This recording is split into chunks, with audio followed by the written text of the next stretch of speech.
कलबुर्गी या गुलबर्गा शहर में एक शर्मनाक वाकया पेश आया है, जहां पुरानी कारें बेचने वाले 3 डीलरों को ज़बरदस्ती पैसे देने के लिए एक घर में कैद करके और उन्हें बरहना करके तशद्दुद का निशाना बनाया गया।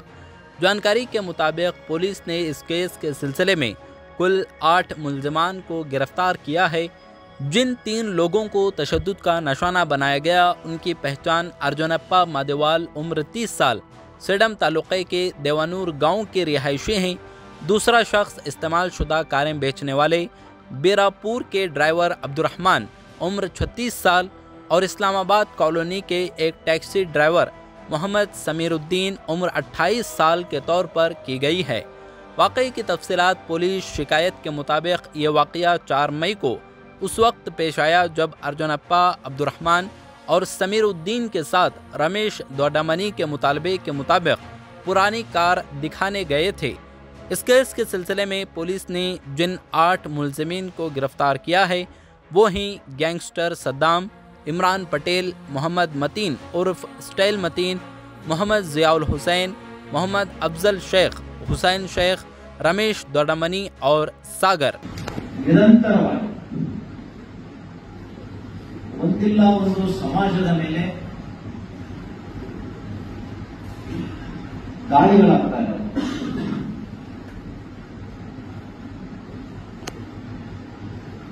ಫೋರ್ಟ್ನೂರ್ನಲ್ಲಿ ನಡೆದಂತಹ ಘಟನೆ ವಾಸುವ ಮುನ್ನವೇ ಇಡೀ ಕಲಬುರಗಿ ಜಿಲ್ಲೆಯ ಜನತೆ ಅಷ್ಟೇ ಅಲ್ಲ, ಕರ್ನಾಟಕದ ಜನತೆಯೂ ಕೂಡ ಬೆಚ್ಚಿ ಬೀಳಿಸುವಂತಹ ಅನಾಗರಿಕ ಸಂಸ್ಕೃತಿಯ ಪೈಶಾಚಿಕ ಕೃತ್ಯ ಅನಾವರಣಗೊಂಡಿದೆ. ಕಳೆದ 4ನೇ ತಾರೀಕು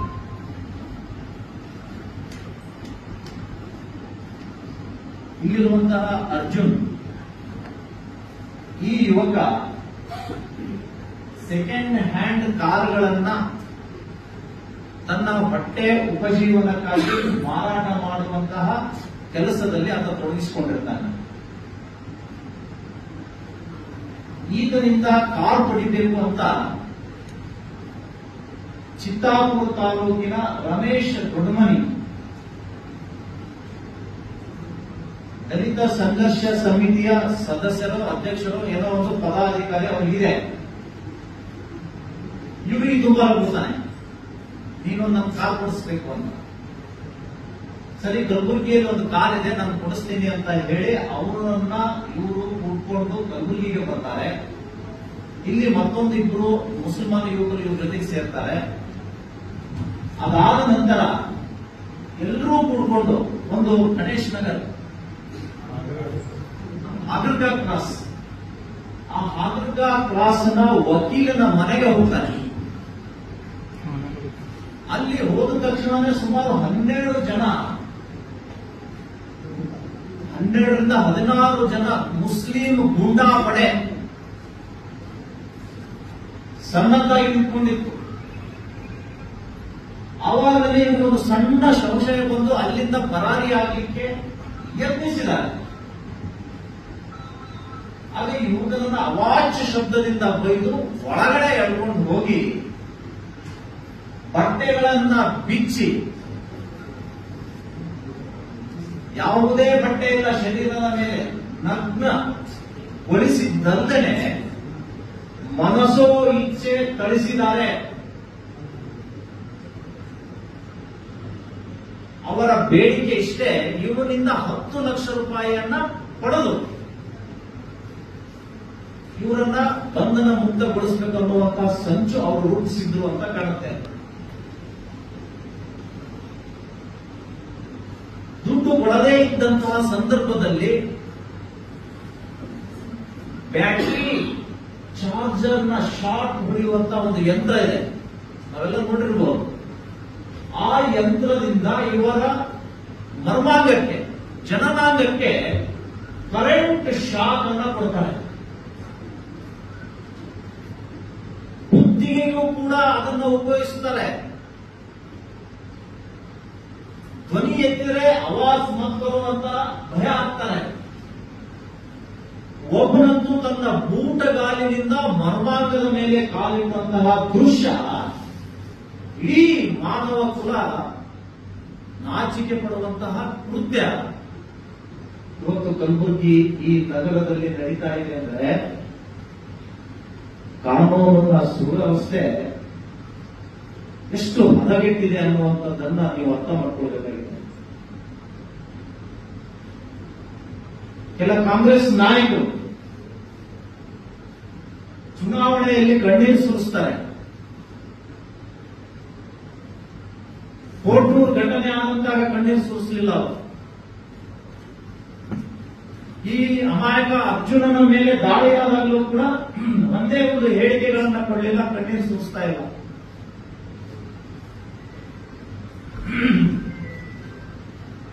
ಈ ಯುವಕನ ಮೇಲೆ ಬೀರ್ ಕುಡಿದು ತಲೆ ಮೇಲೆ ಉಳಿದಿದ್ದಾರೆ, ಗುಟ್ಕಾ ತಿಂದು ಮುಖದ ಮೇಲೆ ಉಳಿದಿದ್ದಾರೆ. ಬೇಡ ಬೇಡ ಅಂದ್ರೂ ಕೂಡ ಮಟನ್, ದನದ ಮಾಂಸವನ್ನ ತಾಲಿ ಅಂತಾರೆ, ಆ ತಾಲಿಯನ್ನ ಒತ್ತಾಯದಿಂದ ತಿನ್ನಿಸಿರುವಂತಹದ್ದು ಕೂಡ ಈ ಯುವಕ ನಮ್ಮೆದುರಿಗೆ ಹೇಳ್ತಾ ಇದ್ದಾನೆ. ಆ ಸಂಪೂರ್ಣವಾದ ಚಿತ್ರಣ ನೋಡಿದ್ರೆ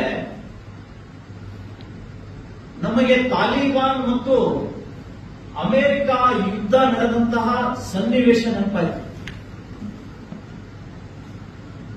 ತಾಲಿಬಾನ್ ಉಗ್ರರಿಗೆ ಅಮೆರಿಕ ಸೇನೆ ಕಿರುಕುಳ ಕೊಡುತ್ತೆ ಅನ್ನುವಂತಹ ಕೆಲವು ವಿಡಿಯೋಗಳು ಹರಿದಾಡ್ತಾ ಇತ್ತು. ಇರಾನ್ ಅಂಡ್ ಇರಾಕ್, ಸಿರಿಯಾದಲ್ಲಿಯೂ ಕೂಡ ಇಂಥ ಘಟನೆ ನಡೀತು, ಐಸಿಸ್ ಮಾದರಿಯ ದಾಳಿಗಳು.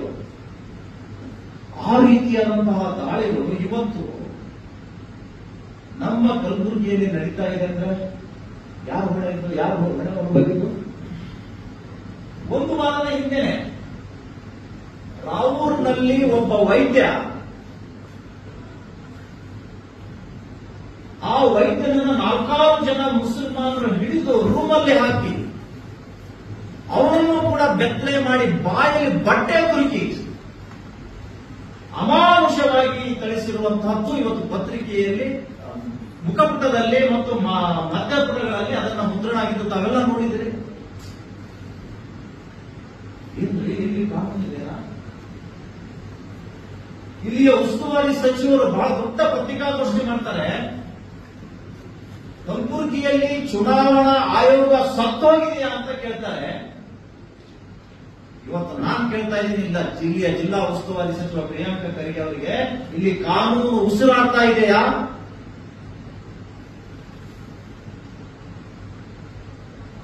ಅಥವಾ ಸತ್ತು ಹೋಗಿದೆಯಾ? ಇದನ್ನು ಸ್ಪಷ್ಟಪಡಿಸಬೇಕು. ಇಡೀ ರಾಜ್ಯದಲ್ಲಿ ಕಾನೂನು ಸುವ್ಯವಸ್ಥೆ ಸಂಪೂರ್ಣ ಹಾಳಾಗಿದೆ. ಇದಕ್ಕೆ ಇಲ್ಲಿಯ ಕಾಂಗ್ರೆಸ್ ಪಕ್ಷವೇ ನೇರ ಹೊಣೆ ಅನ್ನುವಂಥದ್ದು ನಾನು ಹೇಳ್ತಾ ಇದ್ದೀನಿ. ಒಂದು ಕಡೆ ಘೋಷಣೆ ಹಾಕ್ತಾರೆ, ದಲಿತರನ್ನ ದುರುಪಯೋಗ ಪಡಿಸಿಕೊಳ್ಳುವಂತ ಕೆಲವು ಮುಸ್ಲಿಂ ಯುವಕರು ದಲಿತ್ ಮುಸ್ಲಿಂ ಭಾಯಿ ಬಾಯಿ ಅನ್ನುವಂತ ಘೋಷಣೆ ಹಾಕ್ತಾ ಇದ್ದಾರೆ. ಯಾವ ಕಾರಣಕ್ಕೆ? ರಾಷ್ಟ್ರ ಕಟ್ಟಕ್ಕೋ ಅಥವಾ ಇಂತಹ ದುಷ್ಕೃತ್ಯ ಮಾಡುವುದಕ್ಕೋ ಅನ್ನುವಂಥದ್ದನ್ನ ಸ್ಪಷ್ಟಪಡಿಸಬೇಕು.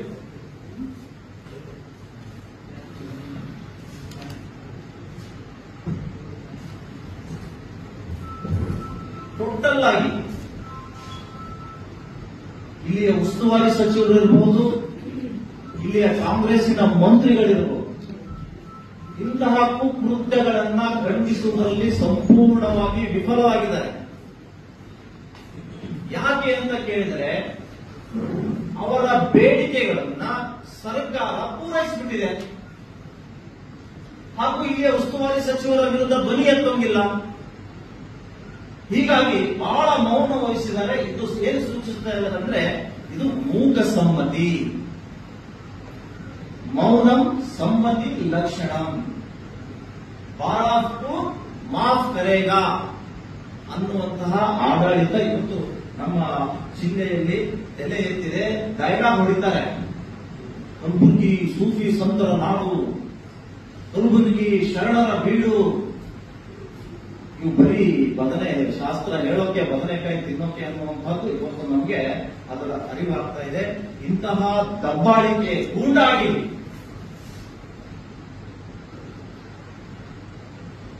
ತಡಿಬೇಕಾದಂತ ಇಲ್ಲಿಯ ಪೊಲೀಸ್ ಕಮಿಷನರ್ ಏನ್ ಮಾಡ್ತಾ ಇದ್ದೀರಿ ನೀವು?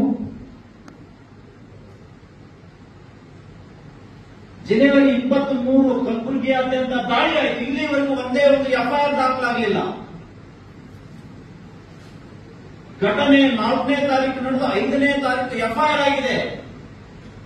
ಅದನ್ನ ಮಾಧ್ಯಮಗಳಿಗೆ ತೋರಿಸದನೆ ಮುಚ್ಚಿಟ್ಟು ಇಲ್ಲಿಯ ಕಾಂಗ್ರೆಸ್ ಲೋಕಸಭಾ ಅಭ್ಯರ್ಥಿಗೆ ಅನುಕೂಲ ಆಗುವ ದೃಷ್ಟಿಯಲ್ಲಿ ಅವರು ಆ ವ್ಯಕ್ತಿಯನ್ನ ಮತ್ತು ಇಲ್ಲಿಯ ಉಸ್ತುವಾರಿ ಸಚಿವರನ್ನ ಮಾನ ಕಾಪಾಡುವಂತಹ ಕೆಲಸ ಇವತ್ತು ಇಲ್ಲಿಯ ಪೊಲೀಸ್ ಕಮಿಷನರ್ ಮಾಡಿದ್ದಾರೆ. ಇಂತಹ ಉಸಿರುಗಟ್ಟಿನ ವಾತಾವರಣದಲ್ಲಿ ನಿಮಗೆ ಕೆಲಸ ಮಾಡಲಿಕ್ಕೆ ಆಗದೆ ಹೋದ್ರೆ ಇಲ್ಲಿಂದ ತೊಲಗಿ ನೀವು. ಬೇರೆ ಯಾರಾದ್ರೂ ಅಧಿಕಾರಿಗಳು ಬಂದು ಇಲ್ಲಿ ಆಡಳಿತ ನಡೆಸ್ತಾರೆ. ರಾಜಕಾರಣಿಗಳ ಬಾಲಂಗೋಚಿಯಾಗಿ ಸಮಾಜದ ಹೆಣ್ಮಕ್ಕಳ ಮೇಲೆ, ಅಮಾಯಕರ ಮೇಲೆ ಐಸಿಸ್ ಮಾದರಿ ದಾಳಿ ಆಗ್ತಾ ಇದ್ರೂ ಕೂಡ ಮೌನ ಮುರಿಯೋದಿಲ್ಲ, ಕಣ್ಣೀರು ಸುರಿಸೋದಿಲ್ಲ ಅಂದ್ರೆ ಏನ್ ಅರ್ಥ ಇದು? ಒಟ್ಟಾರೆ ಈ ಎಲ್ಲ ಪ್ರಕರಣದ ಸೂತ್ರಧಾರಿ ರಮೇಶ್ ದೊಡ್ಡಮನಿ. ಈ ರಮೇಶ್ ದೊಡ್ಡಮನಿ ಹೆಣದಂತಹ ಬಲೆಯಲ್ಲಿ ಇವತ್ತು ಅರ್ಜುನ್ ಅನ್ನುವಂತಹ ಅಮಾಯಕ ಯುವಕ ಸಿಲುಕಿ ನಲುಗಾಡ್ತಾ ಇದ್ದಾನೆ. ಆತನ ಮೇಲೆ ಅನೇಕ ಪ್ರಕರಣಗಳಿದೆ. ಲಾಂಗ್ ಡ್ರೈವ್ ಹಿಸ್ಟ್ರಿ ಅಂತಾರಲ್ಲ, ಲಾಂಗ್ ಡ್ರೈವ್ ಹಿಸ್ಟ್ರಿಯ ಸಂಚುಕೋರರು ಇವರೆಲ್ಲ. ಮೊನ್ನೆ ಪ್ರಿಯಾಂಕಾ ಖರ್ಗೆ ಅವರೇ ದೊಡ್ಡದಾಗಿ ನಮ್ಮ ಫೋಟೋಗಳನ್ನ ಇಟ್ಟು ತೋರಿಸ್ತಿದ್ರು ಮೀಡಿಯಾದಲ್ಲಿ. ನೋಡಿ, ಮಣಿಕಂಠ ರಾಠೋಡ್ ಜೊತೆ ಅಮರ ಶ್ರೀಗಳಿದ್ದಾರೆ, ದಿವ್ಯಾವರಿ ಇದ್ದಾರೆ, ಇವರೆಲ್ಲ ಏನೇನ್ ಮಾಡ್ಬೇಕಂತ ಹೊರಟಿದ್ದಾರೆ ದೊಡ್ಡದಾಗಿ ಪೋಸ್ಟರ್ ತೋರಿಸಿದ್ರಲ್ಲಿ. ಇವತ್ತು ಈ ರಮೇಶ್ ದೊಡ್ಡಮನಿ ಲೋಕಸಭಾ ಕಾಂಗ್ರೆಸ್ನ ಅಭ್ಯರ್ಥಿ ಮಾನ್ಯ ಶ್ರೀ ರಾಧಾಕೃಷ್ಣ ಅವರ ಜೊತೆಗೆ ಫೋಟೋ ತೆಗೆಸ್ಕೊಂಡಿದ್ದಾರೆ. ಏನ್ ಮಾಡ್ತೀರಾ ಈ ವ್ಯಕ್ತಿಗೆ ನೀವು?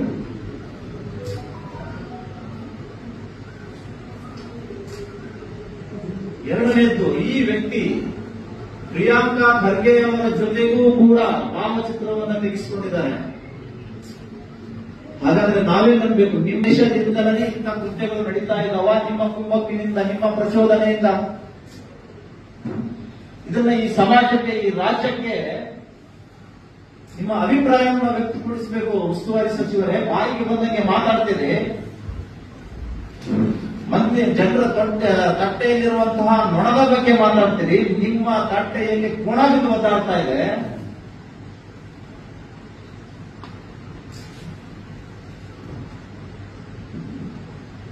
ಮತ್ತು ಈ ವ್ಯಕ್ತಿ ಈ ಅಮಾಯಕರನ್ನ ಕಳಿಸಬೇಕಾದಂತಹ ಸಂದರ್ಭದಲ್ಲಿ ಮಧ್ಯಸ್ಥಿಕೆ ವಹಿಸಿಕೊಂಡು ನಿಂತಹ ವ್ಯಕ್ತಿ, ಅದೇ ಸ್ಥಳದಲ್ಲಿದ್ದು ಇವರನ್ನ ಬಲಿಕೊಳ್ಳಿಕ್ಕೆ ನಿಂತಹ ವ್ಯಕ್ತಿ.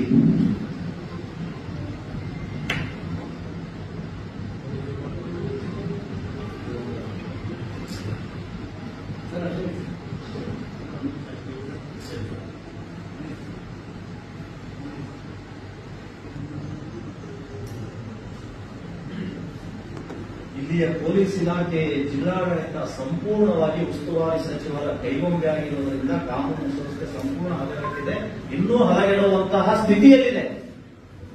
ಇದು ಒಂದು ಬೆಳಕಿಗೆ ಬಂದಿರುವಂತಹ ಒಂದು ಪ್ರಕರಣ. ಇಂಥ ಹಲವಾರು ಪ್ರಕರಣಗಳು ಬೆಳಕಿಗೆ ಬರೆದು ಮುಚ್ಕೊಂಡು ಹೋಗಿದ್ದಾರೆ. ಅವರ ಹಲ್ಲೆಕೋರರ ಕ್ಯಾಮೆರಾದಲ್ಲಿ ಅವರೇ ಹೇಳಿದ ಹಾಗೆ ಹುಮ್ನಾಬಾದಿನ ಒಬ್ಬ ಯುವಕನಿಗೂ ಕೂಡ ಕಾಲು ಕಟ್ಟಿ ಚಾವಣಿಗೆ ತೂಗಿ ಹಾಕಿ ಹೊಡೆದಿರುವಂತಹ ವಿಡಿಯೋ ಈ ಅಮಾಯಕ ಯುವಕ ನೋಡಿದ್ದಾನೆ. ಈ ಹಿಸ್ಟ್ರಿ ಏನಿದೆಯಲ್ಲ, ಇವರು ಎಲ್ಲ ಹಿಸ್ಟ್ರಿಯನ್ನ ತೆಗೆದು ಹೊರಗಡೆ ಹಾಕಬೇಕು. ಅವತ್ತು ಅವರು ಹಲ್ಲೆ ಮಾಡಬೇಕಾದ್ರೆ ಗಾಂಜಾ ತಗೊಂಡಿದ್ರಂತೆ, ಆ ಗಾಂಜಾ ಎಲ್ಲಿಂದ ಬಂತು ಅದನ್ನು ತನಿಖೆ ಹಾಕಬೇಕು. ಅವ್ರ ಹತ್ರ ಮಚ್ಚುಗಳಿತ್ತು, ಆ ಮಚ್ಚುಗಳು ಎಲ್ಲಿಂದ ತಂದ್ರು ಅದು ಕೂಡ ತನಿಖೆ ಆಗ್ಬೇಕು.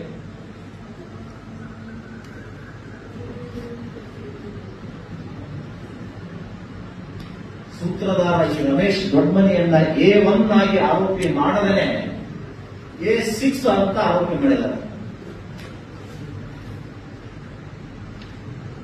ಈ ಪ್ರಕರಣ ಹೊರಬರದೇ ಇರುವುದಕ್ಕೆ ಕಾರಣ ಇಲ್ಲಿಯ IPS ಅಧಿಕಾರಿ ಚೇತನ್ ಅವರು ನೈತಿಕ ಹೊಣೆ ಹೊತ್ತು ಮಾನ ಮರ್ಯಾದೆ ಏನಾದರೂ ಇದ್ರೆ ಈ ಜಿಲ್ಲೆ ಬಿಟ್ಟು ತೊಲಗಬೇಕು.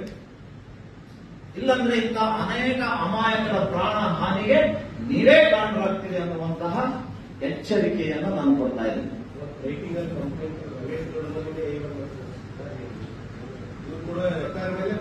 ರಮೇಶ್ ದೊಡ್ಡಮನಿನೇ ಕರ್ಕೊಂಡು ಹೋಗಿದ್ದಾನೆ ಅನ್ನುವಂತ ಸ್ಟೇಟ್ಮೆಂಟ್ FIR ಅಲ್ಲಿದೆ. ಮತ್ತೆ ಏನು ಅವನೇ ಹಾಕ್ಬೇಕಲ್ರಿ? ಚಿತ್ತಾಪುರದಿಂದ ಇಲ್ಲಿವರೆಗೆ ವಾಡಿಯ ಸಂಗಮೇಶ್ ಮುಂದಿದ್ದಾನೆ ಅವರಲ್ಲಿ. ಇವರೆಲ್ಲ ಮಹಾನ್ ಅಂಬೇಡ್ಕರ್ ಅವರ ಹೆಸರನ್ನ ಹೇಳ್ಕೊಂಡು ದಲಿತ ಜನಾಂಗ ಉದ್ಧಾರ ಮಾಡ್ತೀನಿ ಅಂತ ಹೊರಟವರು ಇನ್ನೊಬ್ಬರು ಪ್ರಾಣ ತೆಗೆಯಕ್ಕೆ ನಿಂತಾರಲ್ರಿ. ಇವರ ಹಾಕಿದ ಮೈ ಮೇಲಿನ ಒಂದೊಂದು ಬರೆ ಅವರ ಕಣ್ಣೀರಿನ ಇತಿಹಾಸ ಹೇಳುತ್ತೆ.